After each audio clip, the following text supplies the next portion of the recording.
بسم الله الرحمن الرحيم.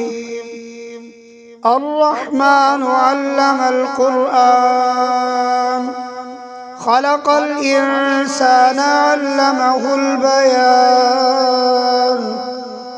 الشمس والقمر بحسبان، والنجم والشجر يسجدان. والسماء رفعها ووضع الميزان، ألا تطغوا في الميزان. وأقيموا الوزن بالقسط ولا تخسروا الميزان.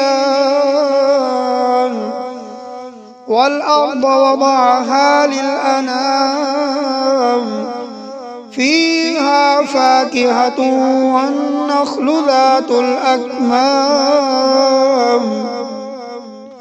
والحب ذو العصف والريحان. فبأي آلاء ربكما تكذبان؟ خلق الإنسان من صلصال كالفخار، وخلق الجان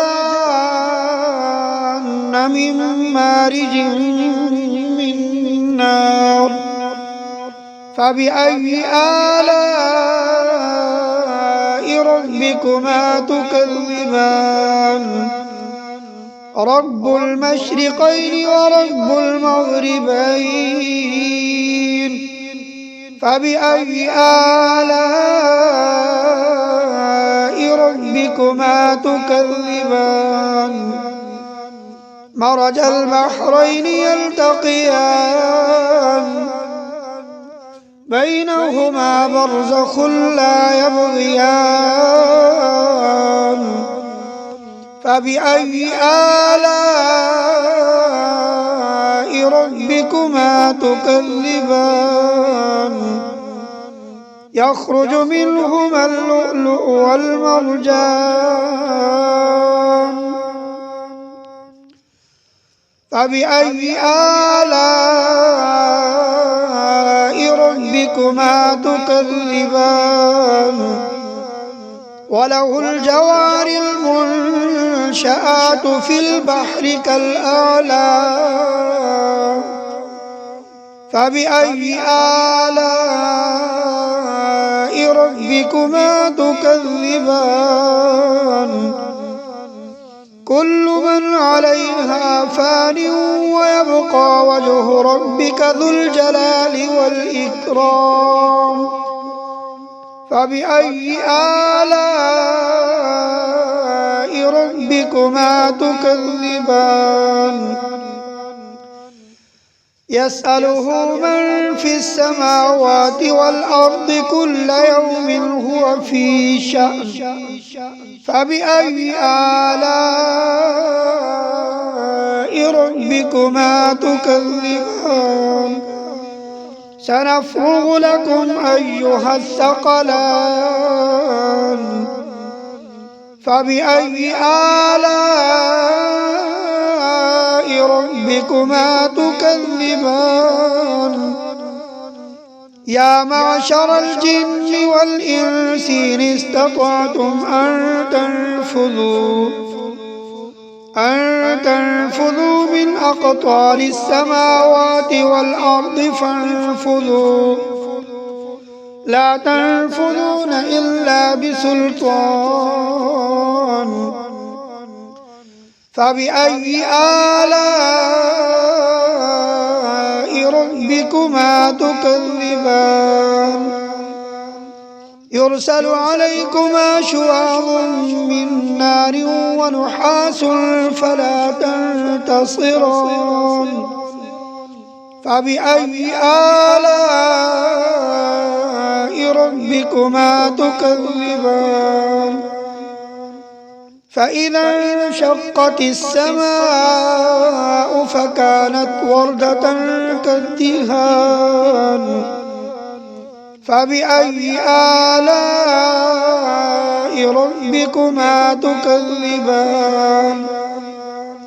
فيومئذ لا يسأل عن ذنبه إنس ولا جان. فبأي آلاء ربكما تكذبان؟ يعرف المجرمون بسيماهم فيؤخذ بالنواصي والأقدام. فبأي آلاء ربكما تكذبان؟ هذه جهنم التي يكذب بها المجرمون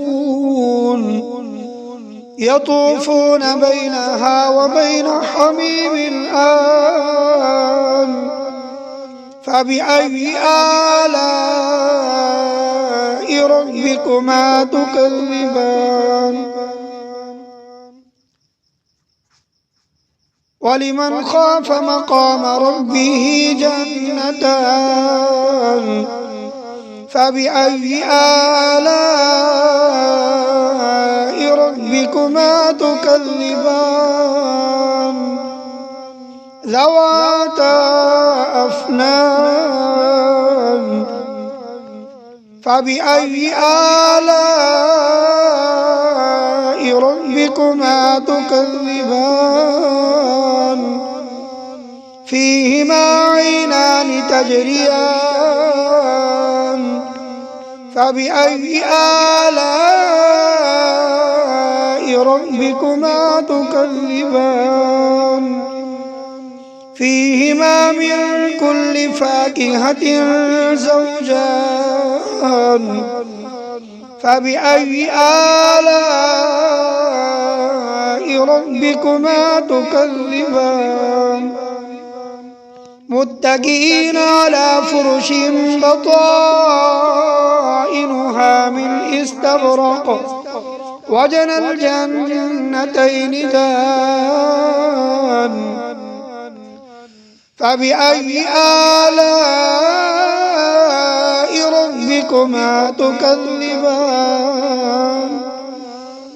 فيهن قاصرات الطرف لم يطمثهن إنس قبلهم ولا جان. فبأي آلاء ربكما تكذبان؟ كأنهن الياقوت والمرجان. فبأي آلاء ربكما تكذبان؟ هل جزاء الإحسان إلا الإحسان؟ فبأي آلاء ربكما تكذبان؟ ومن دونهما جنتان. فبأي آلاء ربكما تكذبان؟ مدهامتان.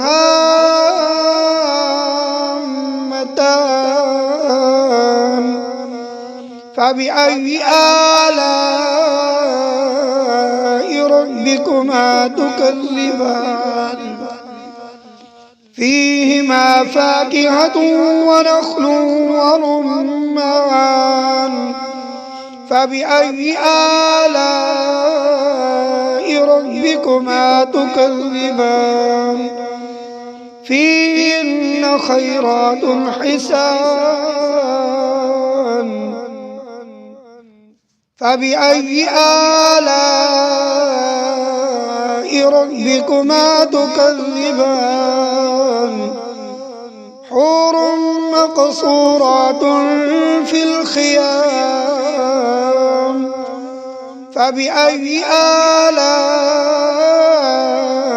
ربكما تكذبان؟ لم يطمثهن إنس قبلهم ولا جان. فبأي آلاء ربكما تكذبان متكئين على رفرف خضر وعبقري حسان فبأي آلاء ربكما تكذبان تبارك اسم ربك ذي الجلال والإكرام صدق الله